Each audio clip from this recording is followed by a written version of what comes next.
Deddy Mulyadi bisa keluar dari satu isu yang cukup memalukan untuk dirinya, yang kalah secara hitung-hitungan citra positif di media, dan kemudian langsung melakukan satu kayak berbalik untuk kemudian kembali positif dengan melawan Aqua.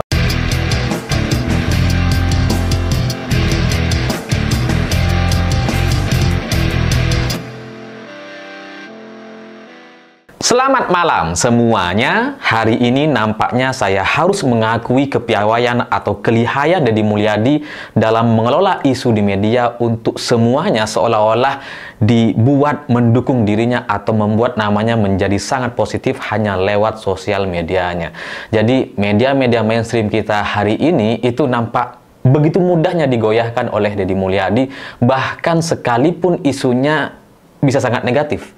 Deddy Mulyadi seperti punya kontrol luar biasa terkait isu terhadap dirinya, dan itu sangat luar biasa dan tidak dimiliki oleh tokoh-tokoh lain siapapun yang ada di Indonesia. Hanya Deddy Mulyadi yang mampu melakukan itu, dan kalau misalkan nanti di Pilpres ada nama Deddy Mulyadi ikut berkontestasi, sepertinya dia punya kesempatan menang sangat tinggi dibandingkan calon yang lain. Karena kalau situasinya masih seperti sekarang, dia sangat punya potensi luar biasa. Karena kehebatan, kelihayan Deddy dalam memainkan isu itu sangat luar biasa.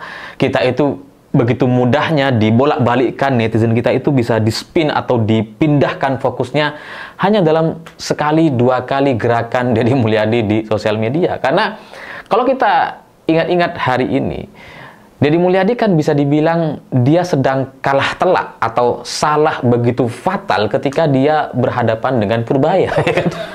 Yang awalnya membantah ada dana mengendap, gitu, terus kemudian diklarifikasi, oh iya ada dana kas daerah sebesar 2,6 triliun, ya tidak ada 4,1 triliun dalam bentuk deposito atau dana mengendap seperti yang disampaikan oleh data Menteri Keuangan, gitu ya.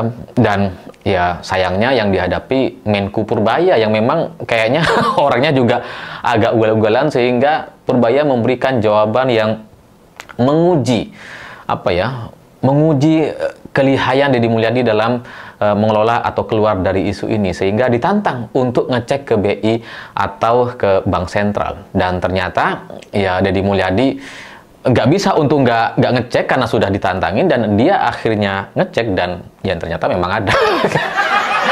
Jadi dananya ternyata menurut laporan BI itu memang 3,8 triliun dalam bentuk giro atau tabungan, dan sisanya dalam bentuk deposito Badan Layanan Umum Daerah, sehingga secara total memang 4,1 triliun. Memang ada dana itu ternyata, gitu ya. Jadi ini adalah sebuah pertaruhan citra yang gagal dimenangkan oleh Deddy Mulyadi ketika dia berhadapan-hadapan dengan lawan. Biasanya selama ini dia selalu bisa memenangkan di sosial media, tapi untuk melawan Purbaya, untuk urusan soal dana daerah, ternyata Deddy Mulyadi bisa dibilang gagal karena dana 4,1 triliun itu ternyata memang ada. Memang beneran ada. Ya meskipun kita juga sudah paham, Deddy Mulyadi sudah coba mengantisipasi, gitu ya, kalau sampai data ini salah terkait 2,6 triliun yang kata sekdanya itu hanya 2,6 tidak 4,1, itu data dari mana dan sebagainya. Dia sudah antisipasi untuk memecat sekdanya kalau sampai meleset atau salah, gitu ya. Tapi ya sekarang setelah terbukti, setelah dia datang ke BI dan ternyata memang 4,1 triliun, sepertinya dia berubah pikiran. Deddy Mulyadi kayaknya melihat bahwa ini tidak memungkinkan untuk dilakukan pemecatan kepada sekda karena itu akan bikin tambah malu.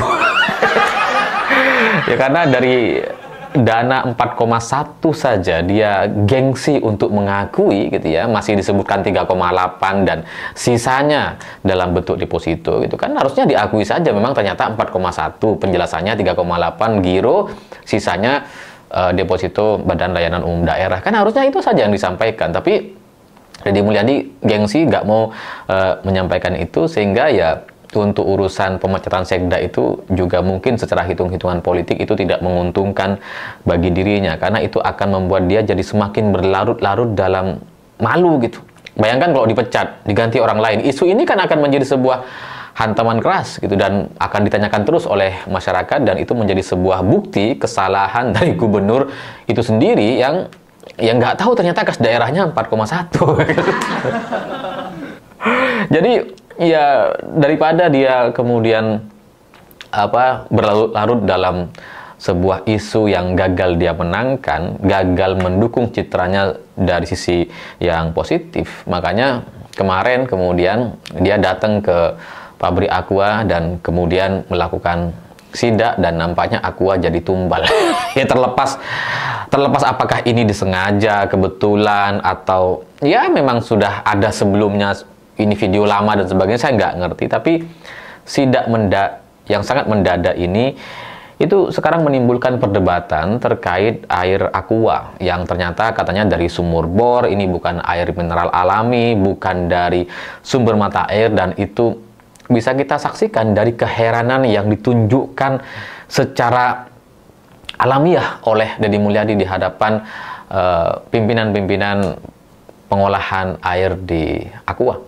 Jadi Deddy Mulyadi itu seperti kaget gitu ya. Oh, saya pikir itu dari mata air. Oh, saya pikir itu bukan di dalam tanah, tapi di atas tanah. Air sumber mata air pegunungan asli gitu ya. Ya, itu kemudian membuat banyak orang jadi merasa ditipu. Oh, ternyata selama ini kita ditipu. Aqua ternyata ngambil pakai sumur juga gitu. Dan ya sebenarnya kalau kita mau berpikir secara logis dan dari sudut pandang gubernur atau pejabat daerah gitu ya, saya ragu Deddy Mulyadi nggak tahu soal ini. Ini kan teknis ini gitu ya. Aqua itu memang punya sumber mata air di beberapa tempat atau daerah, dan kemudian ada juga yang harus dipancing atau ditarik dari dalam tanah. Tapi tetap secara kategori atau aturan pemerintah itu juga masih merupakan air sumber mata air atau air mineral, sehingga Aqua bisa menggunakan label tersebut gitu. Dan saya yakin Deddy Mulyadi tahu, tapi ya entah kenapa kemarin di videonya itu seperti menggunakan kesempatan itu seperti orang-orang yang selama ini tidak tahu, seolah-olah nggak tahu, dan kemudian kaget seperti itu. Sehingga isu ini langsung otomatis bergeser dari yang semula Deddy Mulyadi babak belur dengan data Purbaya atau malu sekali dengan data Purbaya yang sempat ditantang untuk dibuka dan sebagainya, ternyata memang benar 4,1 triliun. Sekarang dia memilih lawan yang berbeda, yakni Aqua.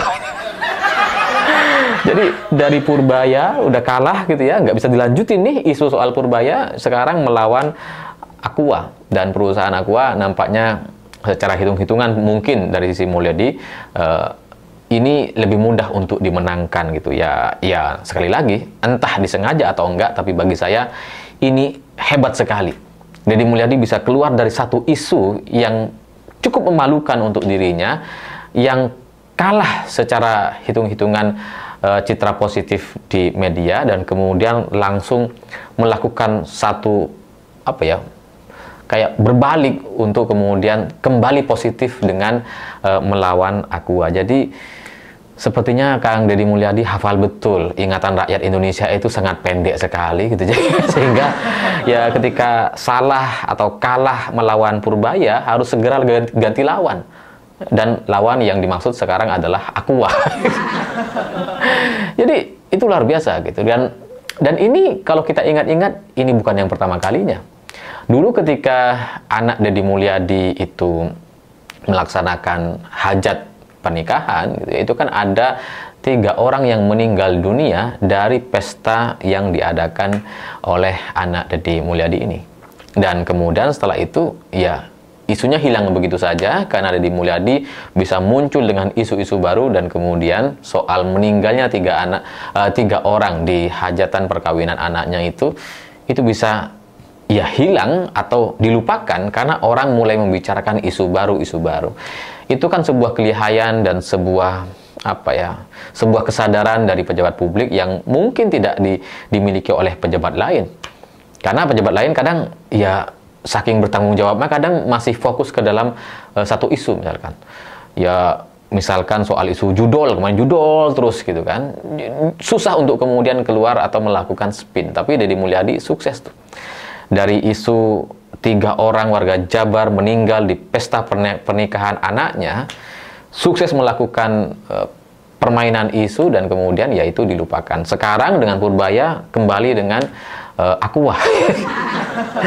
Jadi inilah yang saya sebut KDM ini sangat cerdas dan canggih sekali dalam pengelolaan isu di media, dan setiap orang yang dia coba lawan itu selalu bisa menguntungkan dirinya. Ya coba aja seperti misalkan kemarin ada pejabat daerah yang nyindir gubernur konten dan sebagainya, Deddy langsung merespon tuh dan langsung mendapatkan dukungan dari masyarakat gitu.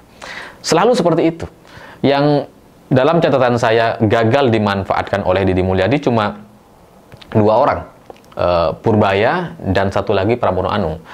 Purbaya bisa dibilang menang dengan datanya, Pramono Anung tidak memberikan perlawanan. Karena kalau kita ingat dulu ketika Deddy Mulyadi menyampaikan bahwa kalau saya jadi gubernur Jakarta, ini dana APBD yang begitu besar, saya sebar ke masyarakat, saya bagi-bagikan. Waktu itu Pramono Anung tidak menjawab sedikit pun komentar dari Deddy Mulyadi, karena dia tahu bahwa itu nggak akan ada gunanya, itu hanya akan menguntungkan Deddy Mulyadi, dan Pramono bukan tipikal orang yang bisa memainkan atau mengendalikan isu di sosial media. Karena ya ini bukan permainan atau wilayahnya Pramono Anung gitu. Karena kalau harus melawan di sosial media atau di permainan isu, Pramono nampaknya akan kalah. Jadi diem aja gitu. Jadi meskipun Deddy Mulyadi sudah bicara seperti itu, Pramono diem. Jadi ya itulah Deddy Mulyadi dengan segala kelihayannya. Ini sebuah kekuatan yang sangat luar biasa, tapi juga di sisi lain mungkin bisa saja merugikan beberapa orang. Jadi ya kelihayan ini terlepas dari benar salahnya, kalau kemudian digunakan di Pilpres 2029 nanti atau Deddy Mulyadi ikut terlibat sebagai calon, rasanya dia punya peluang untuk menang sangat tinggi sekali. Karena masyarakat kita bukan masyarakat yang mayoritasnya berpikir, mayoritasnya adalah orang yang memang mudah lupa atau ingatannya sangat pendek sekali, sehingga ya bisa dikelabuhi, dan itu sudah terbukti berkali-kali. Saya pikir itu. Terima kasih sudah menonton. Begitulah kura-kura.